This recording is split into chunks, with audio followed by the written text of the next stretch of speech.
Hello friends, तो इस video में हम बात करने वाले हैं वेबस्टर साइकिल मेथड के ऊपर। यहाँ पर ऑप्टिमल साइकिल लेंथ निकालने के ऊपर गेट 2021 में दो क्वेश्चन पूछे गए थे। एक फोरनून में सेशन में पूछा गया था, एक आफ्टरनून सेशन में पूछा गया था। अब बात ये नहीं है कि यहाँ पर फोरनून सेशन में क्वेश्चन आया और आफ्टरनून सेशन में क्वेश्चन आया। बात ये है कि ये जो क्वेश्चन आए गेट 2021 में, ये प्रीवियस ईयर पास्ट ईयर से कैसे रिलेट करते हैं, यानी कि गेट 2021 से पहले जो गेट के क्वेश्चन थे उससे कैसे रिलेट करते हैं। और अगर हम ये लिंक को निकाल पाते हैं कि वो कैसे रिलेट करते हैं, तो हम ये भी प्रिडिक्ट कर पाएंगे कि गेट 2022 में और गेट 2023 में किस टाइप के क्वेश्चन आएंगे, ये वाले सेगमेंट से जो है वेबस्टर फॉर्मूला जो है ऑप्टिमल साइकिल लेंथ का, वो वाला। और क्वेश्चन जैसा कि आपको दिख रहा होगा, ये आफ्टरनून सेशन में पूछा गया था। इन अ 3-phase signal system design for a 4-leg intersection, the critical flow ratios for each phases are 0.18, 0.32 and 0.22. The total loss time in each of the phase is 2 seconds. As per Webster's formula, the optimal cycle length in second round of to nearest integer. आपको जो answer जो है वो integer में देना है, यहाँ पर डेसिमल में आपको आंसर नहीं देना। और अगर आप यहाँ पर क्वेश्चन बराबर सॉल्व करते हैं तो आपका आंसर इंटीजर में आ ही जाएगा। तो यहाँ पर हमें y1 इज इक्वल टू दिया गया है 0.18, ठीक है। y2 इज इक्वल टू दिया गया है 0.32, y3 इज इक्वल टू दिया गया है 0.22। ये y1, y2 और y3 क्या है? Critical flow ratios. अब यहाँ पर टोटल हम करेंगे तो ये हो जाएगा y is equal to y1 plus y2 plus y3।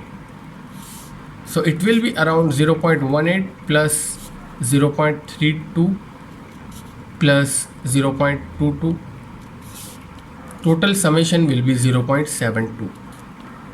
अब ये तो हमने समेशन निकाल लिया क्रिटिकल फ्लो रेशियोज का।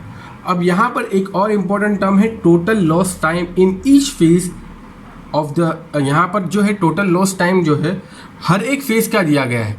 अब हर एक फेज का दिया गया है तो यहाँ पर आपको क्वेश्चन की पहली लाइन में लिखा है 3-phase सिग्नल। तो अगर टोटल लॉस टाइम की बात करेंगे तो एक फेज़ में अगर 2 सेकंड का लॉस है तो टोटल लॉस जो होगा 3 फेज़ के अंदर वो होगा total loss L is equal to 3 multiply by 2। क्योंकि एक फेज़ में अगर 2 सेकंड का लॉस है तो 3 फेज़ के अंदर जो टोटल लॉस है वो 3 मल्टीप्लाई बाई 2 यानी कि 6 सेकंड का हो जाएगा, ठीक है। ये हमें पता है। अब यहाँ पर सिंपल फॉर्मूला ही लगाना है ऑप्टिमल साइकिल लेंथ का। ऑप्टिमल साइकिल लेंथ का फॉर्मूला है C is equal to 1.5 L plus 5 divide by 1 minus y। अब सारी वैल्यूज़ जो है वो फॉर्मूला के अंदर रख दी तो ये हो जाएगा 1.5 multiply by 6 plus 5 divide by 1 minus 0.72। तो आसानी से हम इसको कैलकुलेट कर सकते हैं। तो C की वैल्यू जो है वो आ जाएंगी 1.5 multiply by 6 plus 5 divide by 1 minus 0.72।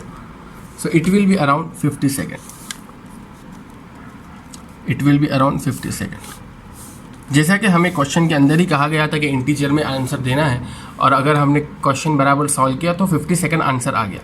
Similar kind of question was asked in GATE 2021। Afternoon session का तो हमने कर लिया, आप फोरनून सेशन का क्वेश्चन करते, यही फॉर्मूला के डिपेंडेंट था। और उसके बाद हम देखेंगे कि ये पास्ट ईयर से कैसे रिलेट करता है, ताकि हम ये जान सकें कि आगे किस टाइप के क्वेश्चन आएंगे गेट 2022 एंड गेट 2023 के अंदर। फ्रेंड्स, बात करें अगले क्वेश्चन की, तो अगला क्वेश्चन भी ऑप्टिमल साइकिल लेंथ पर था जो वेबस्टर मेथड से डिज़ाइन करनी थी। अब यहाँ पर सिंपल बात ये है कि जैसा कि हमने देखा इससे पहले वाले क्वेश्चन में जो आफ्टरनून सेशन का था, वैसा ही क्वेश्चन है, बस थोड़ा सा मॉडिफिकेशन है। क्वेश्चन यहाँ पर आपको दिख ही रहा होगा, अ सिग्नलाइज इंटरसेक्शन ऑपरेट्स इन 2 phases। अब वहाँ पर जो थे वो 2 फेज थे, यहाँ पर वहाँ पर जो है 3 फेज थे इससे पहले वाले क्वेश्चन में। अब यहाँ पर 2 फेज की बात की गई है। The loss time is 3 second पर फेज। अब एक फेज के अंदर 3 सेकंड का लॉस टाइम है। 2 फेज है तो टोटल लॉस टाइम हो जाएगा 3 × 2 यानी कि 6 second. The maximum ratios of approach flow to saturation flow for the 2 phases are 0.37 and 0.40। अब यहाँ पर देखो लैंग्वेज देखो क्वेश्चन की, यहाँ पर लिखा है कि ratio of approach flow to saturation flow, इस तरीके से y की वैल्यू दी गई है y1 और y2 की। और इससे पहले जो हमने क्वेश्चन देखा उसके अंदर ये y1 और y2 के बारे में लिखा था क्रिटिकल फ्लो रेशियो। तो दोनों का मतलब एक ही है, बस चाहे क्वेश्चन की लैंग्वेज कैसी भी हो, अगर आपके कॉन्सेप्ट क्लियर है तो आप अच्छे से समझ पाओगे कि क्रिटिकल फ्लो रेशियो का मतलब भी यही होता था कि approach flow divide by saturation flow. और यहाँ पर क्लियरली मेंशन इन्होंने कर दिया कि maximum ratio of approach flow to saturation flow is दिया हुआ है 0.37 and 0.40। The optimum cycle length using the Webster's method in second round off to 1 decimal places. इससे पहले जो हमने क्वेश्चन देखा उसके अंदर round off to nearest integer करना था और यहाँ पर जो है वो 1 डेसिमल प्लेसेस में आपका आंसर मांगा गया। क्वेश्चन काफ़ी सिंपल है, जैसा कि हमने इससे पहले फॉर्मूला अप्लाई किया बस वैसा ही करना है।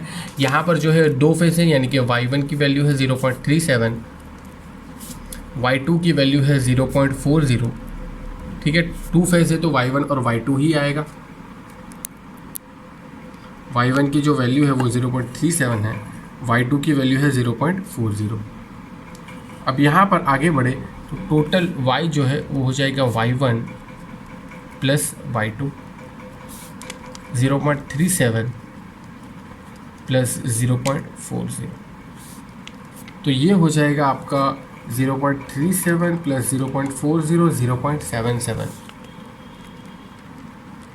ठीक है, अब इसे सिंपल फार्मूला अगर हम रख दी तो ये हो जाएगा 1.5 multiply by L plus 5 divide by 1 minus Y, जहाँ पर y की वैल्यू है 0.77 और L की वैल्यू जो है वो कितनी होगी, L की वैल्यू फ्रेंड्स यहाँ पर अगर एक फेज़ के अंदर 2 सेकंड का लॉस है, एक फेज़ के अंदर यहाँ पर 3 सेकंड का लॉस है, एक फेज़ के अंदर 3 सेकंड का लॉस है तो 2 फेज़ के अंदर 6 सेकंड का लॉस हो जाएगा।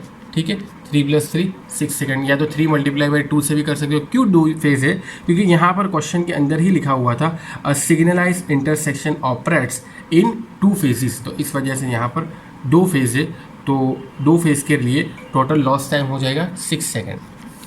तो C = 1.5 multiply by 6 plus 5 divide by 1 minus Y यानी कि 0.77। So answer will be around, आप कैलकुलेट कर सकते हो, 1.5 multiply by 6 plus 5 divide by 1 minus 0.77 will be around 60.869। आपको 1 डेसिमल प्लेसेस तक देना है तो आप 60.8 भी लिख सकते हो, 60.9 भी लिख सकते हो। ठीक है, और यहाँ पर आंसर की रेंज जो है वो काफ़ी लंबी थी तो आपका आंसर जो है वो रेंज में आ ही जाएगा, कोई टेंशन लेने वाली बात नहीं है। आप 60.8 लिख दो तो भी सही होगा, 60.9 लिख दो तो भी सही होगा, आंसर जो है वो सेकंड के अंदर। तो इस तरीके से हम देखते हैं काफ़ी इजी क्वेश्चन था। गेट 2021 के अंदर फोरनून सेशन और आफ्टरनून सेशन के अंदर सेम टाइप का क्वेश्चन यहाँ पर पूछा था। अब ये तो हो गई बहुत इजी क्वेश्चन जो हमने सॉल्व भी कर लिए फटाफट से, लेकिन इसको हम प्रीवियस ईयर से कैसे रिलेट कर पाते हैं ये इंपॉर्टेंट है। तो फ्रेंड्स यहाँ पर प्रीवियस ईयर की बात करें यानी गेट 2021 से पहले ये जो ऑप्टिमल साइकिल लेंथ वाला पोर्शन है इससे कौन से क्वेश्चन आए थे। तो आपको यहाँ पर दिख रहा होगा गेट 2007 के अंदर भी इस टाइप का एक क्वेश्चन पूछा गया है। गेट 2007 के अंदर जो क्वेश्चन पूछा गया था वो यहाँ पर आपको दिख ही रहा होगा स्क्रीन पर। In signal design as per Indian Road Congress specifications if the sum of the ratio of normal flow to saturation flow of 2 directional traffic flow is 0.50। अब यहाँ पर टोटल आपको y दिया गया है। देखो क्वेश्चन के अंदर यहाँ पर जो लोग कहते हैं कि गेट के अंदर क्वेश्चन रिपीट नहीं होता उनको अभी पता चलेगा कि क्वेश्चन कैसे रिपीट हो रहा है। यहाँ पर थोड़ा थोड़ा लैंग्वेज के अंदर चेंज कर दिया जाता है, वैल्यू के अंदर चेंज किया जाता है, तो क्वेश्चन रिपीट होता है। अब जैसा कि हम सीक्वेंस में ये वेबस्टर और ऑप्टिमल साइकिल के लेंथ के रिलेटेड एग्जाम्पल देखते जा रहे हैं, तो आपको यहाँ पर आइडिया आएगी कि कैसे कॉन्सेप्ट रिपीट होते हैं। और इसी तरीके से बाकी जो कॉन्सेप्ट है, बाकी अदर सब्जेक्ट के कॉन्सेप्ट है, क्वेश्चंस है, वो भी कुछ ना कुछ हद तक रिपीट होते हैं। तो in signal design as per Indian Road Congress specification, if the sum of the ratios of normal flows to saturation flows of two directional traffic flows is 0.50 and the total loss time per cycle is 10 second, the optimal cycle length in second is 2007 यानी gate 2007 में पूछा गया था। तो इसको हम solve करते हैं। यहाँ पर बहुत ही आसान है। यहाँ पर टोटल y की वैल्यू जो है वो गिवन है 0.50। यहाँ पर टोटल लॉस टाइम भी गिवन है, कितना है, टोटल लॉस टाइम गिवन है 10 सेकेंड। तो अब यहाँ पर सिंपल डायरेक्टली फॉर्मूला लगाना है, c is equal to 1.5 multiply by L plus 5 divide by 1 minus Y. ठीक है, यही करना है। सो यहाँ हो जाएगा 1.5 multiply by total loss time दिया हुआ है 10 प्लस 5 डिवाइड बाई 1 माइनस 0.5। तो आप कैलकुलेट कर सकते हो फटाफट से। ये हो जाएगा 1.5 multiply by 10 plus 5 divide by 1 minus 0.50। So 40 second will भी सही आंसर हो जाएगा, 40 सेकेंड। ये है गेट 2021 का क्वेश्चन, ये है 2007 का क्वेश्चन। क्या फ़र्क है देख लो, सेम फार्मूला सेम कंसेप्ट। 2007 कहाँ पर और 2021 कहाँ पर, सेम फार्मूला सेम कंसेप्ट। इससे आपको पता चलता होगा importance of solving previous year question. ठीक है, प्रीवियस ईयर क्वेश्चन को सॉल्व करने का इंपॉर्टेंस पता चला। अभी यहाँ पर बात नहीं रुकती, अभी तो हम और भी यहाँ से रिलेटेड क्वेश्चन देखेंगे। गेट 2006 में भी एक क्वेश्चन पूछा गया था, चलिए अब उसे सॉल्व करते हैं जो गेट 2006 में आया था। तो फ्रेंड्स 2006 का ये जो क्वेश्चन गेट का पूछा गया था, ये आपको दिख ही रहा होगा क्या लिखा हुआ है इसके अंदर। For designing a 2 phase fix type signal eight N intersection having north south and east west road where only straight ahead traffic is permitted, the following data is available। और यहाँ पर हमारे पास एक रो है जिसके अंदर लिखा हुआ है पैरामीटर डिज़ाइन और उसके अकॉर्डिंग यहाँ पर हमारे पास नॉर्थ साउथ ईस्ट वेस्ट दिया हुआ है। और नॉर्थ साउथ ईस्ट वेस्ट के अकॉर्डिंग हमारे पास फ्लो है PCU पर आर के अंदर। इसके अंदर नॉर्थ के अंदर है 1000, साउथ के अंदर है 700, ईस्ट के अंदर है 900 और वेस्ट के अंदर है 550। और सेचुरेशन फ्लो सबके अकॉर्डिंग दिया हुआ है, नॉर्थ के अंदर 2500 और साउथ के अंदर भी 2500, ईस्ट और वेस्ट के अंदर 3000। यानी कि सारे की सारी डिटेल्स आपको दिख ही रही होगी। करना क्या है, करना इसमें यह है टोटल टाइम लॉस्ट पर साइकिल इज़ 12 सेकंड हर एक साइकिल के अंदर, यानी कि टोटल साइकिल यहाँ पर टोटल लॉस्ट दिया हुआ है 12 सेकंड। फेज़ की बात पर फेज़ नहीं बात की गई, पर साइकिल की बात कही, यानी टोटल लॉस दिया हुआ है 12 सेकंड।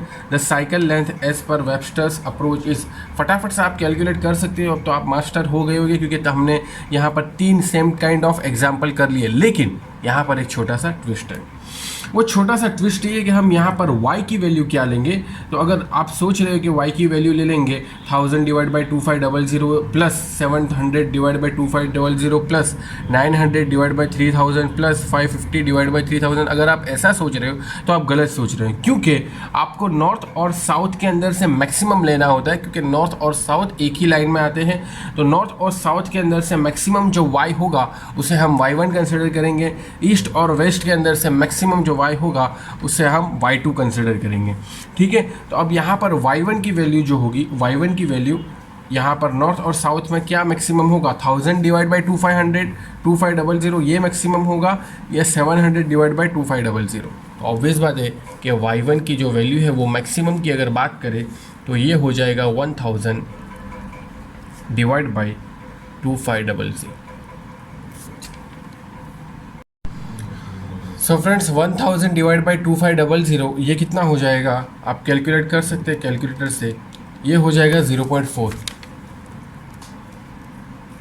ठीक है, सिमिलरली ईस्ट और वेस्ट में मैक्सिमम होगा 900 डिवाइड बाई 3000। सो हम कह देंगे y2 is equal to 900 divide by 3000।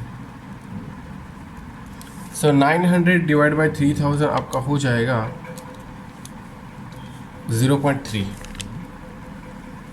So total y is equal to y1 plus y2 is equal to 0.4 plus 0.3 is equal to 0.7.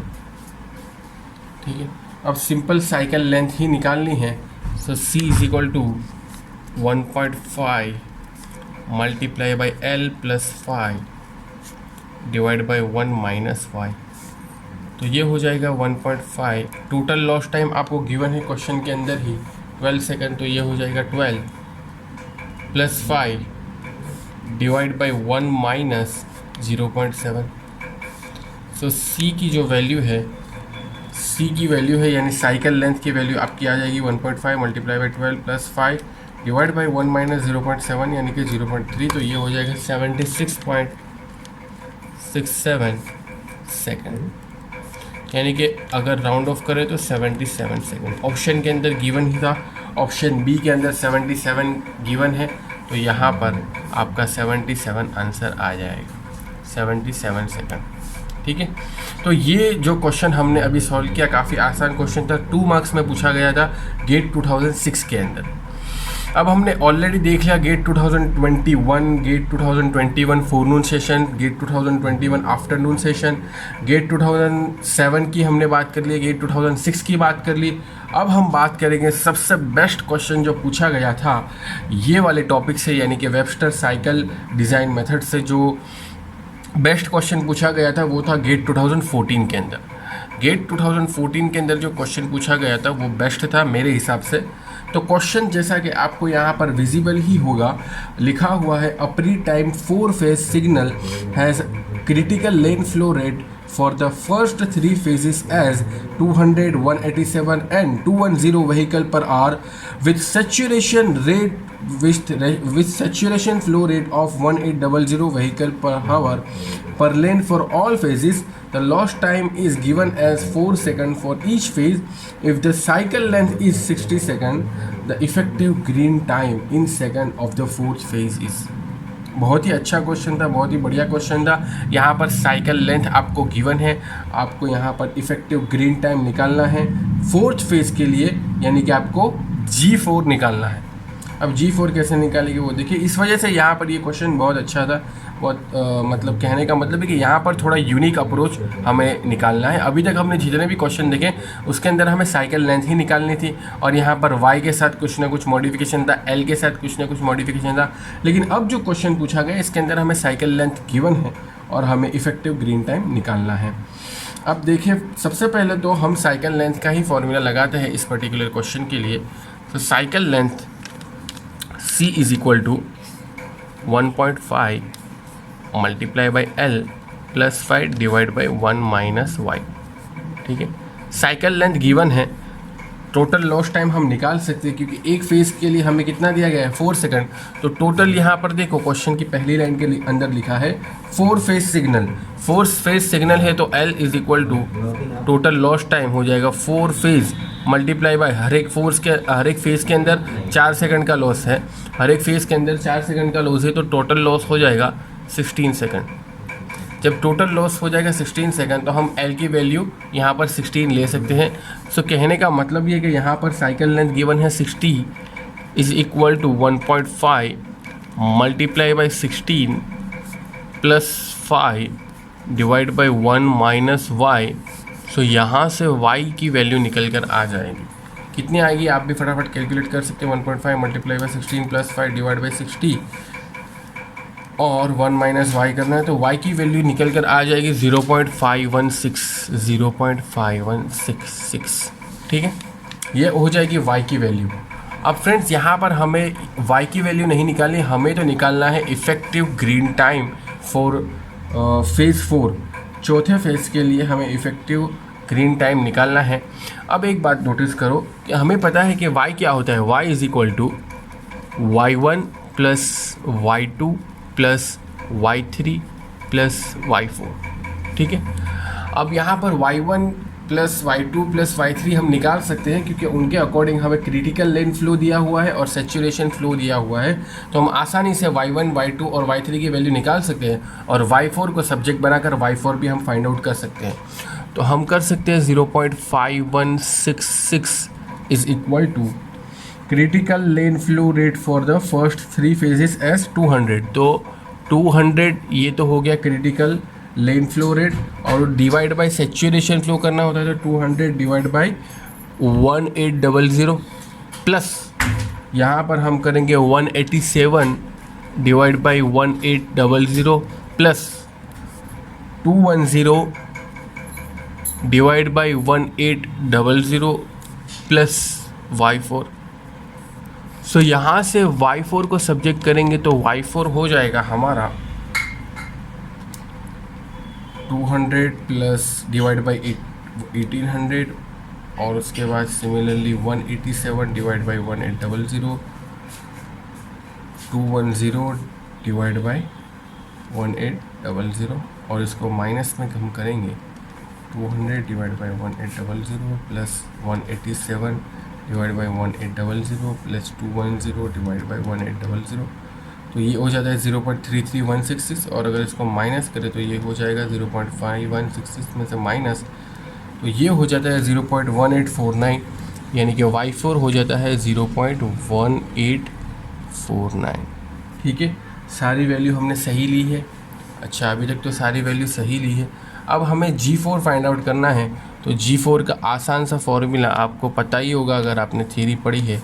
G4 is equal to y4 divide by y multiply by c divide by minus l, यानी कि total loss time. G4 का आसान सा formula ये है। G4 का मतलब क्या है? Effective green time for phase 4।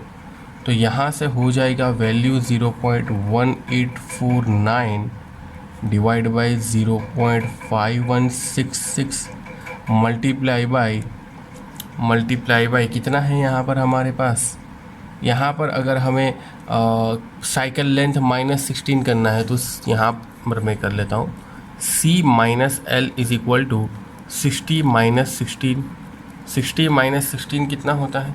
60 minus 16 होता है 44। तो इस 44 को मुझे यहाँ पर मल्टीप्लाई करना है, तो मैं यहाँ पर मल्टीप्लाई कर सकता हूँ 44। सो G4 की जो वैल्यू है, G4 की जो वैल्यू है वो यहाँ पर निकल कर आ जाएगी। G4 की वैल्यू जो है वो यहाँ पर निकल कर आ जाएगी। कितनी आती है आप भी फटाफट से कैलकुलेट कर सकते हैं। 0.1849 डिवाइड बाई 0.5166। सो इसकी वैल्यू आ जाएगी 15.75 के आसपास, 15.75 के आसपास। आंसर किसके अंदर होगा? सेकंड के अंदर होगा। क्यों सेकंड के अंदर होगा? आंसर सेकंड के अंदर इसलिए होगा क्योंकि यहाँ पर 44 जो है ये सेकंड के अंदर आया है। यहाँ पर 44 जो है वो सेकंड के अंदर आया है, जबकि y4 डिवाइड बाई y जो है वो यूनिटलेस हो जाएगा। और यहाँ पर साइकिल लेंथ जो 60 सेकंड है माइनस लॉस टाइम भी 16 सेकंड है, तो 60 माइनस 16 44 सेकंड के अंदर है। इस वजह से यहाँ पर जो हमारा आंसर आया 15.75 ये सेकंड के अंदर आया। तो फ्रेंड्स, हमने यहाँ पर वेबस्टर मेथड के ऊपर जितने भी क्वेश्चंस थे गेट के अंदर वो सारे के सारे कवर किए। हमने गेट 2021 के अंदर रिसेंटली 2 क्वेश्चन आए थे, सबसे पहले वो किए। पास्ट ईयर के अंदर जितने क्वेश्चन आए थे वो किए। तो आपको पता चल गया होगा कि अगर कोई इंसान गेट 2021 से पहले अगर पास्ट ईयर की क्वेश्चन करके गया तो वो डेफिनेटली आसानी से गेट 2021 के क्वेश्चन कर सकता था। अब सिमिलरली आपको ये समझना है कि अगर कोई इंसान प्रीवियस ईयर गेट क्वेश्चन करके गया है कोई भी टॉपिक से हो तो वो आने वाले गेट 2022 और गेट 2023 में क्वेश्चन कर सकता है। सिर्फ एक ही कंडीशन है कि उसको पता होना चाहिए कि क्वेश्चन किस वे में पूछे जाते हैं। जो छोटा मोटा मॉडिफिकेशन होता है क्वेश्चन पूछने के अंदर वो उसको ट्रैक करते आना चाहिए। तो इसी के साथ इस वीडियो को एंड करते हैं। उम्मीद करता हूँ कि ये वीडियो आपके लिए बहुत बेनिफिशियल रही होगी। तो इसी के साथ इस वीडियो को एंड करते हैं। Thank you.